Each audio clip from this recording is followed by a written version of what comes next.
YouTube, what's up? You locked in for another haircut tutorial.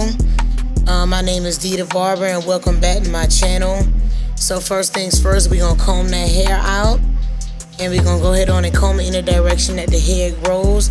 This time around for our video, I'm actually gonna be able to direct you guys and let you guys know step by step what to do. I even have little markers on the screen to show you and tell you exactly what we're doing. So first thing we're gonna do is, second thing we're gonna do is create that initial bald line using the closed guard. Right now I'm using my wall magic clips to create that initial bald line. Now the wall magic clips are not gonna get the hair completely off, but it will get it clean enough to where you can see and visualize your canvas almost in its finished form.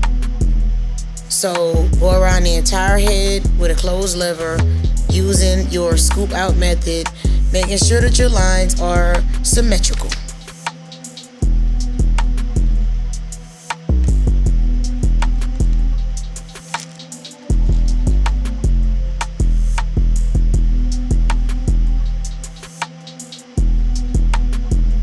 Make sure you got your comb in your hand that you're not cutting with, because that's very important. I'm gonna make sure I say that every time. So next we're gonna go ahead on and clean up the bulk with the trimmers. I usually like to make my initial bald line with my clippers. You do not have to do that if you don't want to. If you confident like that and you want to make your bald line with your trimmers off the bat, you're welcome to do so. This is just an extra step that I take because I like to see my canvas before I even put the trimmers on a client. You never know what's under someone's scalp, so I never put the blade on there that's gonna get it completely bald. You don't know if this person suffers from hair bumps in the back of their neck or anything until that hair is cut down some. So I always like to use my zero gap clippers to take that initial bulk down. So I just wanted to break down why I do the things that I do. So that's the reason why. Also, make sure you guys got a blow dryer. You want to blow that the hair off the client. That way the client is not itchy. And make sure you got a comb and a brush. So you're going to use your Andis Masters cordless clippers. You want to use those. I got the fade blade on it. And I'm creating that initial no guard guideline, which that's like your first guideline. It's always gonna start out with a no guard open blade, so that's your initial guideline. Nothing too special about it. You just putting the line in there and then you're gonna turn right back around and take the line out. So nothing too special, nothing too perfect. All right, time to play with that lever. You want to start with your lever halfway closed. That's what's going to help you get rid of that bulk at that guideline. Notice how the second I touch the client's head, I'm immediately removing that guideline. I'm taking it right out. Usually whatever you put it in with, that's what you're going to use to take it out with. Sometimes you may have to use different tools to take the guideline out. I'm not going to lie. But for this process, I'm gonna go ahead on and get my clipper halfway and I'm gonna start taking it out.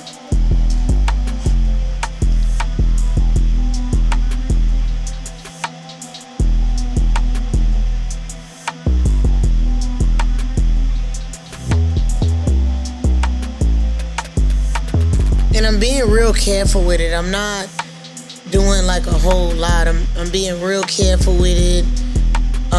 I'm moving kind of like in slow motion with it. So create the zero guideline. You're gonna take your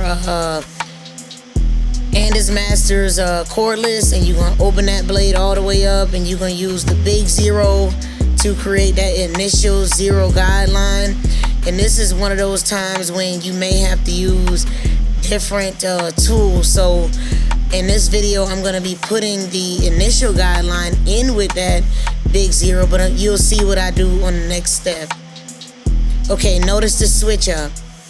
I switched that big zero out for the small zero guard, trying to get that guideline to balance itself out, basically trying to erase the bulk. But notice I'm having complications. And this is something you gotta pay attention to as a barber. This is why the last time when I made a video, I made sure to tell you guys that sometimes it's nice to have a variety of tools, not just one Andis. Like, as you can see, I'm using Andis, Wall, and Babyliss. So sometimes you just gotta switch tools. Now you see me picking up my cordless magic clips with the zero guard, and I'm getting that Guideline blended in well. I mean, it's basically falling off. You know what I'm saying? Crispy.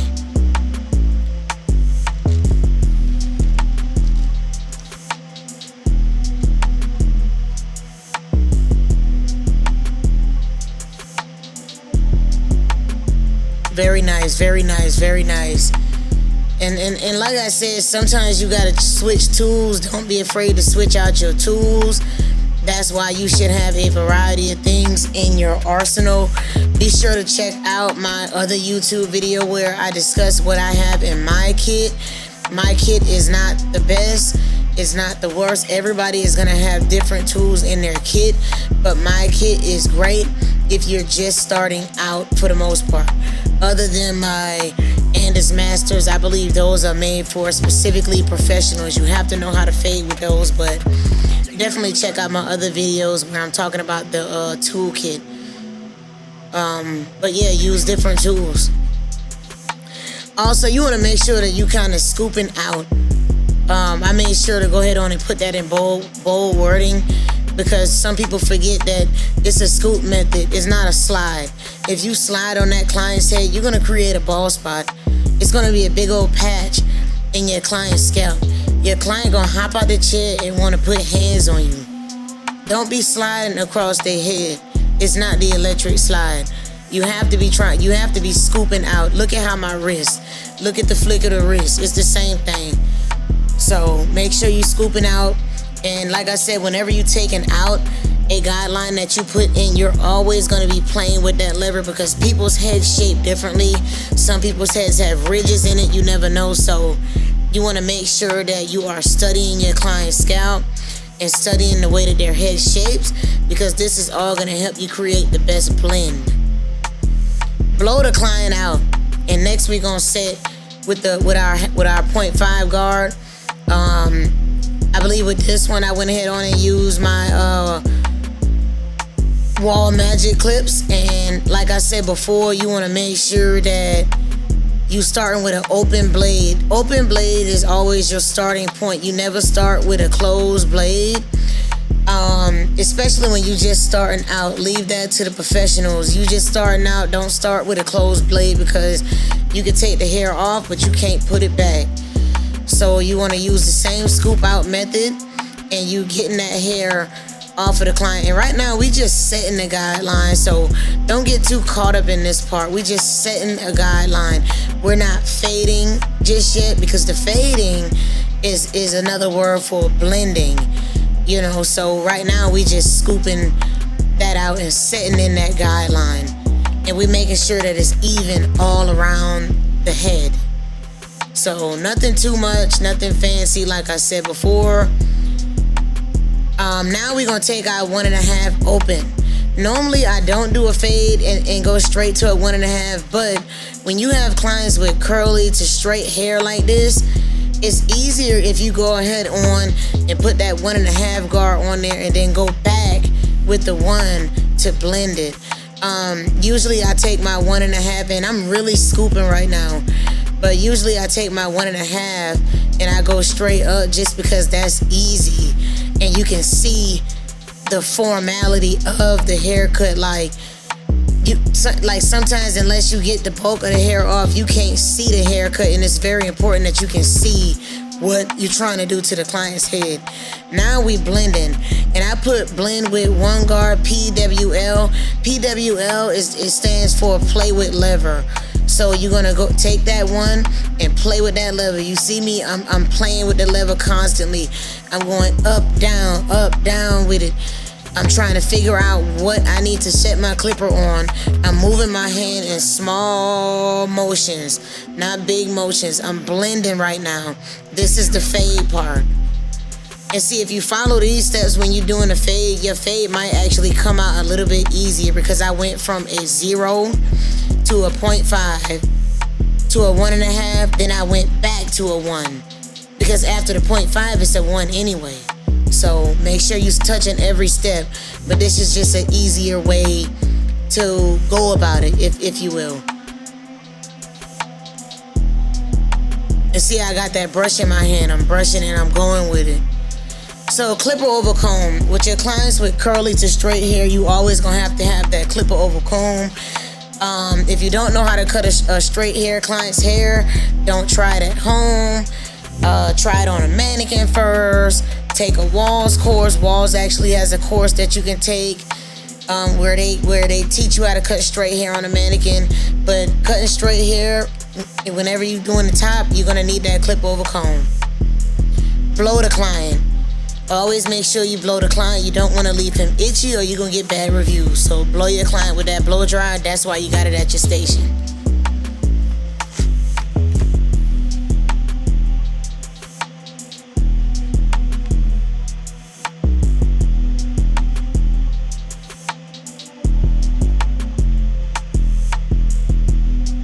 Okay, now you prepping the client for the lineup. Usually when I prep clients, I always use my mousse, which the mousse is like a holding mousse that I use from Tresemme. It's a level 4 hold. It's gonna lay that hair down. And after I lay the hair down, I actually go back with my blow dryer and my brush, and I make sure that it's laid completely flat down. And I want it to be glued to the client's scalp, like the Gorilla Glue lady from Facebook that got her hair all pulled out. I want it to, it need to be sticky like that, but not actually sticky like that. And you blow dry it back onto the client's skin, making it lay down perfectly flat. Then you go over it with your trimmers, and you make sure that your line is symmetrical. Like I said, it's best to go in small motions, because once you take that hair off, you can't put it back. Once you push his lineup back, you ain't getting it back. I mean, you can spray follicles on him, but it's not gonna change the fact that you just pushed his hairline back. And 3 to 4 days later, after the follicles fall off, he gonna know that you pushed him way back. So always remember, you can take the hair off, but you cannot put it back on. That is a very important thing to remember. Go slow with it. It's not a race, it's a marathon, so take your time. And notice how crispy that lineup is coming. See, I'm not going deep into it. And then I'm still gonna do the once over after I finish. So like I said, you wanna make sure that you are not pushing your clients back.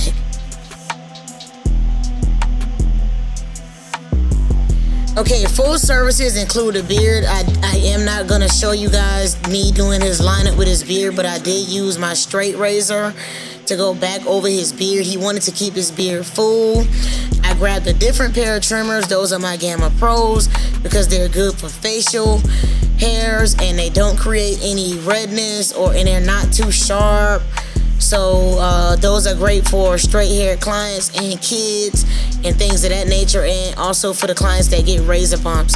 So I turned around and lined up his beard, then I went right back at it and I leaned him back to do his beard, which you'll see me leaning him back, but you won't see what I do with the razor. You have to go to college to learn how to use a straight razor. Do not be putting a straight razor on a client unless you know what you're doing, or you're gonna cut somebody's throat or face. Either way, someone's getting cut. So there's that. And I'm going light with it. I'm not pressing it up against his skin like that. I'm allowing the trimmer to do his job. Always do a once over. So I got my 2 guard on right now, and I'm just going back over it, making sure that I got every little inch of bulk. And I'm playing with the lever a little bit. And the once over is just to make sure that you got everything that you needed off of your client. It's just making sure that this fade is coming out as perfect as it could be with your skill set. So you always want to do a once over.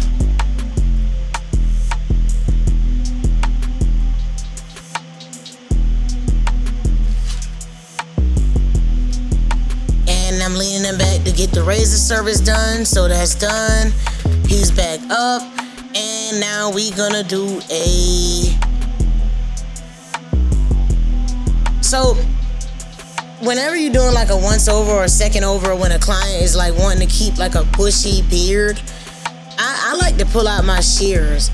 I like for the client to see like, yeah, you know, I'm really a barber. Like I really went to college for this. I know how to use my shears. Because a lot of people that didn't go to college to cut hair, they don't even know how to use those shears. They don't even know what they're for real. But I always like to pull out my shears. I didn't need to pull out my shears for this. You don't have to pull out your shears for this. That's just something extra I like to do.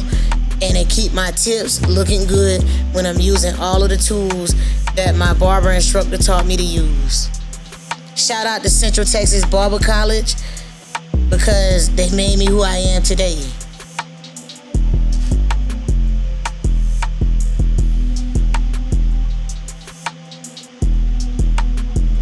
And I'm going back over it with the trimmers. Like I said, you always do a once over, you do a second over, you do a third over. You make sure that this lineup and stuff is coming out as perfect as it possibly can get. Notice how the line is just a little bit crooked, but I'm working it out. I ain't gonna let them get up out of my chair with it looking messed up. I'm working it out. So like I said, it's important to do a once over, a second over, a third over. You make sure that when you look in that mirror and you look back at your client, that his haircut is completely symmetrical. Because if not, I mean, he may not come back. And you know, this is how we pay. This is how we make our living. So make sure his haircut is symmetrical as possible. And you know, like I said, do a once over, a third over, a 10th over, however much over you need to do. If you're a 30-minute haircut and barber, then that's what you're gonna be. If you're an hour haircut cutting barber, that's what you're gonna be. But you have to be who you are. You can't fake it for nobody. So, like I said, once over, second over, third over. It don't matter how many times you gotta go over it. Just go back over it. If you see something a little messed up, go over it. And I kept going over it.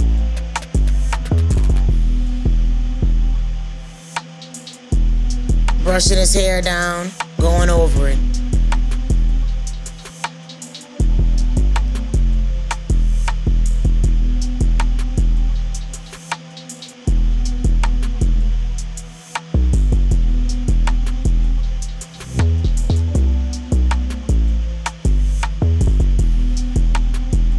And see, somebody walked into my shop and just started talking to me during this one. I don't like that. You see, I got a client in the chair. Why walk in and make whatever you're talking about a priority? He wasn't even a customer that day. I believe he was somebody trying to get me to purchase insurance. It's like, dude, get out of my shop. I have a client in my chair. So here's my second over, and my third over, and my fourth over. Like I said, just keep going back and forth over it to make sure that it's right. Alright, so like I said, now we moving on to our second or third over. I'm pulling out my shears, and this is just light work. Like, when you're pulling out these shears, you gotta think like, you pay $10,000 to go to school to learn a craft. I'm using whatever tools they told me that I was able to use as a barber. So I got my shears open, and I'm using my thumb, and I'm going over the top of his head, hovering, getting those loose hairs. This part is important because you gotta hover. You know, you don't want to sit on his head with the shears. Then I go back with my gold FX foils, and I make sure that the back of his neck is like clean. You know, and this is his first time in my chair. He's never had the major cuts experience. This is his first experience, so I'm giving him all the works. Going back around the ear, making sure that's clean. Got my Gamma Pros, which are good for around the ear because they less likely to cut a client. Getting the loose hairs with those shears. I mean, I'm really doing my thing. You see me doing my thing. Don't tell me I'm not doing my thing. I'm doing my thing. tightening my shears. Sometimes you gotta do a little bit of maintenance on your tools. I had to do a little bit of maintenance right in between the cut. It's just too clean. The fade too clean. Brushing them down, laying them down. He loving the experience. Making sure that lineup is crispy. Popeye's fried chicken. Make sure y'all be taking pictures of y'all haircuts. Like, I actually went to school for cinematography and photography, so I know how to edit pictures and all of that. Which a lot of times you really don't have to edit them. You just gotta change the lighting to make it more bright. But definitely get into downloading some of that software when you taking pictures of your work. You know, you want to advertise the best work possible. So make sure you definitely like, you know, getting pictures of each client. If you feel like you did a good job, get a picture of it, man. It's worth, the picture is worth 1,000 words. So definitely get the pictures. And when you uploading these pictures, make sure you're telling the clients like what haircut this is. Like if you're doing a medium fade, if you got a medium fade picture, write medium fade. They don't know the names of these haircuts. Everybody from every place else, they don't know the names of these haircuts. I'm talking about, I'm doing all the final touches on them. I know Buddy was probably thinking like, man, when she gonna get me out of jail? But then he probably was thinking like, man, I'm getting iced up because I have a mirror in front of them as well as a mirror in the back. So as I'm spinning them, they peeping in that mirror. But see, I want you to peep because I know I'm icing you up. Go ahead and look. Watch me ice you up.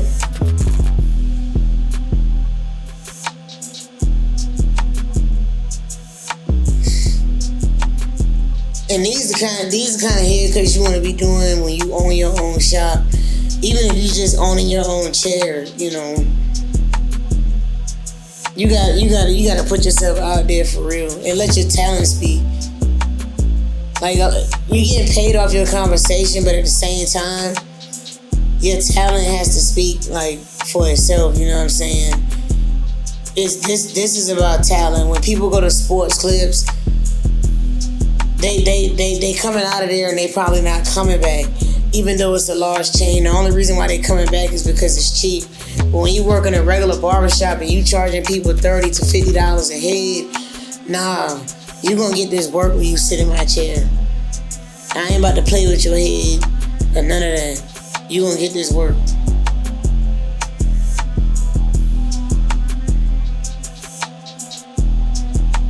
And I know you tipping, cause I'm too good. You know what I mean?